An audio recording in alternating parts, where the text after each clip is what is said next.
ఇలా పరోటాలు పెట్టేసుకొని ఇలా ఈ కర్రీ వేసుకొని తినండి, ఇంత టేస్టీగా ఉంటుంది. హాయ్ హలో అందరికీ నమస్తే అండి. అందరు ఎలా ఉన్నారు? మీరు అందరు బాగుండాలని మనస్ఫూర్తిగా కోరుకుంటున్నాను. ఈరోజు రెసిపీ వచ్చేసి మష్రూమ్ క్యాప్సికమ్ గ్రేవీ కర్రీ, అలాగే పరోటా అండి. చాలా చాలా బాగుంటుంది. అందరూ ట్రై చేయండి. ఇది ఎలా తయారు చేయాలి వీడియోలో చూపిస్తాను, చూడండి. ఇప్పుడు నేను మీకు పరోటా తయారు చేసి చూపిస్తాను. ముందుగా పరోటా తయారు చేసుకోవడానికి ఒక బౌల్ తీసుకొని అందులో 2 కప్పులు గోధుమ పిండి వేసుకోవాలి. అలాగే 1/2 కప్ వరకు మైదా పిండి తీసుకోవాలి.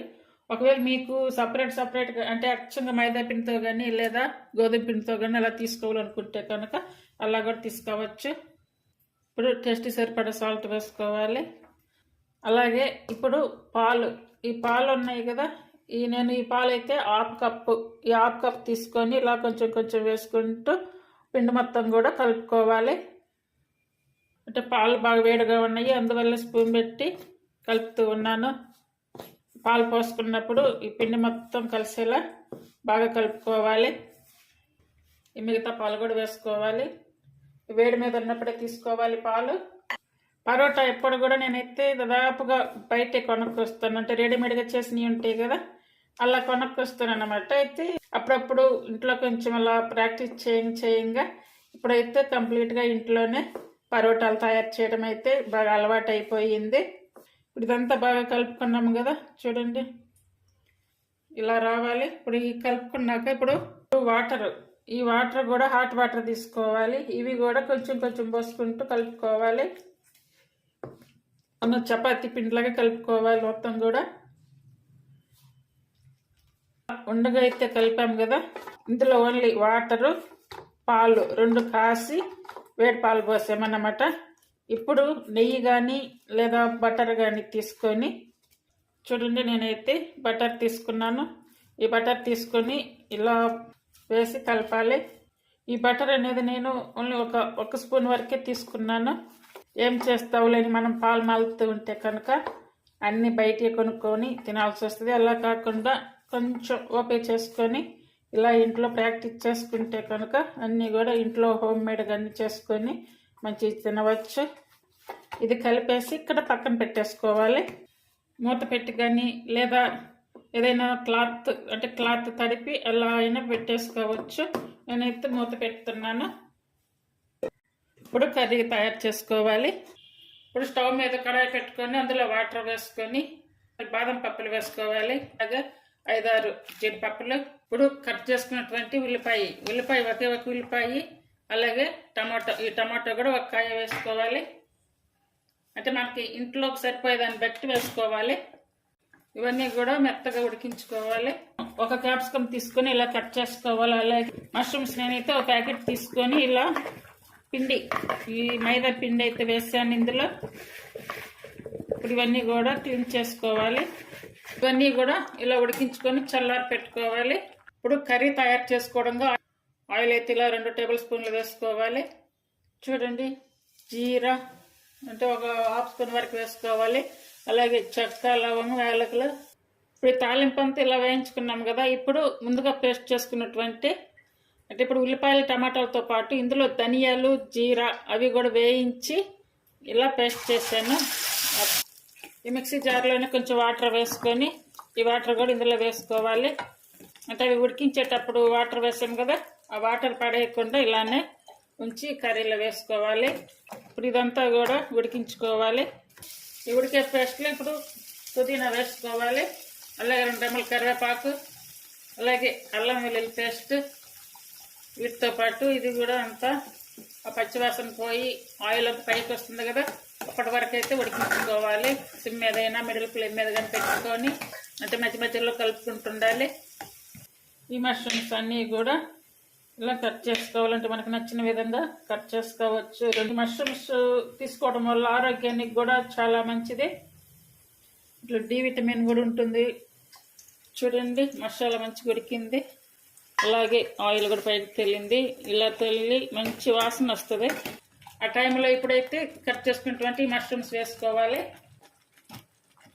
1/2 స్పూన్ వరకు కారం, అంటే ముందు మిరపకాయలు వేస్తున్నాయి, అందులో గమనించుకొని కారం వేసుకోవాలి. అలాగే 1/2 స్పూన్ వరకు పసుపు, 1 స్పూన్ వరకు కర్రీ పౌడర్, ఆ మసాలాలు కారం ఇవన్నీ కూడా మష్రూమ్స్ పట్టే విధంగా అయితే కలుపుకోవాలి.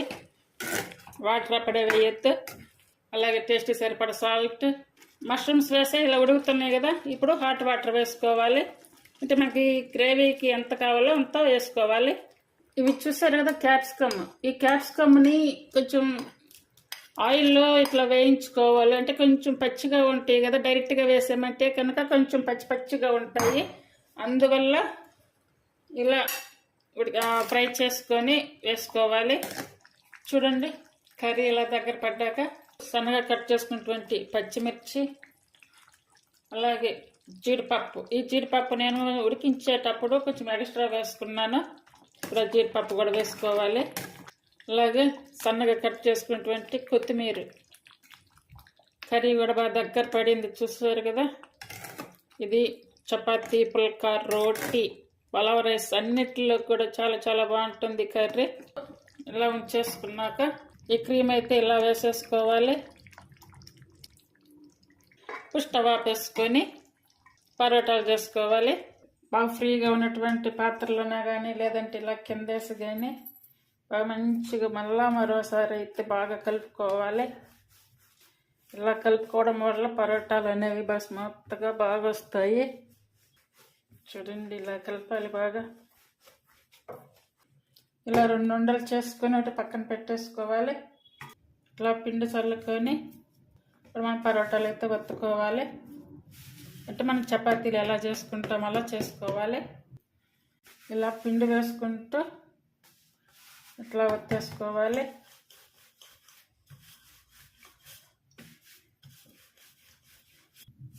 ఇలా చేసుకున్నాము కదా. ఇలా చేసుకున్నాక ఇప్పుడు ఇక్కడ పైన ఇక్కడ మైదా పిండి, ఈ మైదా పిండి తీసుకొని ఇలా అయితే చేసుకోవాలి.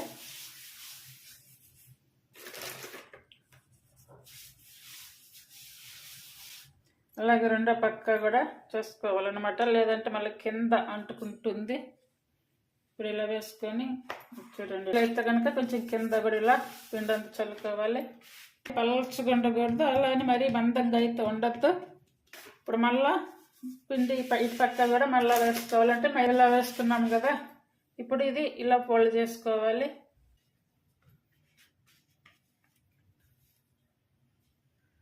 చూడండి ఇట్లా ఇలా ఫోల్డ్ చేసుకోవాలి. చూసారు కదా ఇప్పుడు నేను వీడియోలో ఎలా చూపించాను అలా ఇప్పుడు ఫోల్డ్ చేసుకోవాలి.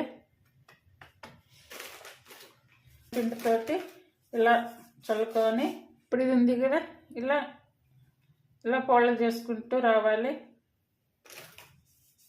ఇలా చుట్టుకుంటూ రావాలి. అంటే ఇప్పుడు మనం పిండి కలుపుకోవడం ఇలా చేసుకోవడం కొంచెం కష్టపడితే కనుక పరోటా అనేది మనకు చేసుకోవడానికి ఈజీగా ఉంటుంది. చూసారు కదా ఇలా రావాలి. వచ్చిందాన్ని ఇప్పుడు చాక్ తీసుకొని చూడండి, చాకుని కూడా ఇలా పిండిలో ముంచాలి. ఇప్పుడు ఈ మధ్యకి కట్ చేసుకోవాలి.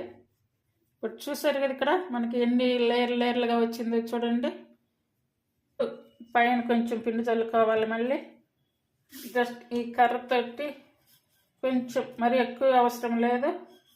చూసారు కదా మనకి ఇక్కడ చేసేటప్పుడే చూడండి అంత లేయర్లుగా అనిపిస్తుంది.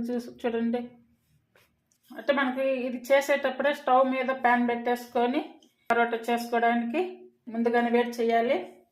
సైజులో మనకి ఎంత సరిపోతుందో అంత సైజు కట్ చేసుకుంటే సరిపోతుంది. అంతే అండి. ఇప్పుడు ప్యాన్ మీద వేసుకోవాలి. ప్యాన్ అయితే బాగా వేడి అయ్యింది చూడండి. ఇప్పుడు ఇలా వేసేసుకోవాలి. పిండి కలిపేటప్పుడు బటర్ కూడా చాలా తగ్గించి వేసాను. అలా చేయండి, చాలా బాగా వస్తుంది, పర్లగా బాగా వస్తుంది. ఇప్పుడు మనకు నచ్చినట్టు ఆయిల్ కానీ బటర్ కానీ వేసుకొని లేదంటే నెయ్యి కానీ ఏదైనా వేసుకొని కాల్చుకోవచ్చు. చూడండి ఇలా వచ్చాక తీసుకోవాలి, చేసేసుకోవాలి. ఇలా పొంగను కూడా పొంగుతాయి చూడండి. ఈ పద్ధతిలో అయితే మీకు ఇలా తయారు చేసి చూపించాను కదా. మళ్ళీ ఇంకో పద్ధతిలో కూడా అయితే తయారు చేసి చూపిస్తాను, అది వేరే వీడియోలో అయితే మీకు పెడతాను. అంటే మిగతా అన్నీ కూడా ఇలా చేసేసుకోవాలి. ఇలా చేసాము కదా, వీటి కనుక మంచిగా వస్తాయి మనకు పొరలు అయితే వచ్చేస్తాయి. నేనైతే ఇప్పుడు 2 పరోటాలు చేస్తా. ఇవన్నీ కూడా ఇలా పొరలుగా లేసి వస్తాయి. చూస్తారు కదా, ఇలా మంచిగా వస్తాయి. ఇలా తినేటప్పుడు కూడా బాగా పొరలుగా బాగుంటాయి. ఇలా స్మూత్గా ఉంటుంది చూడండి. ఇందులోకి కాంబినేషన్గా నేనైతే మష్రూమ్ అండ్ క్యాప్సికమ్ కర్రీ అయితే తయారు చేశాను. Parotta mushroom capsicum curry recipe మీకు నచ్చినట్టయితే ప్లీజ్ లైక్ చేసి, షేర్ చేసి, సబ్స్క్రైబ్ చేయండి. అలాగే ఛానల్ని సపోర్ట్ చేయండి. మా ఛానల్ ఈ రెసిపీస్ మీకు నచ్చితే కనుక ఫాలో అవ్వండి. అలాగే ట్రై చేయండి. టేస్టీగా ఉండేటువంటి మష్రూమ్ క్యాప్సికమ్ గ్రేవీ కర్రీ అందరూ కూడా ఇలా తయారు చేయండి. Thank you for watching.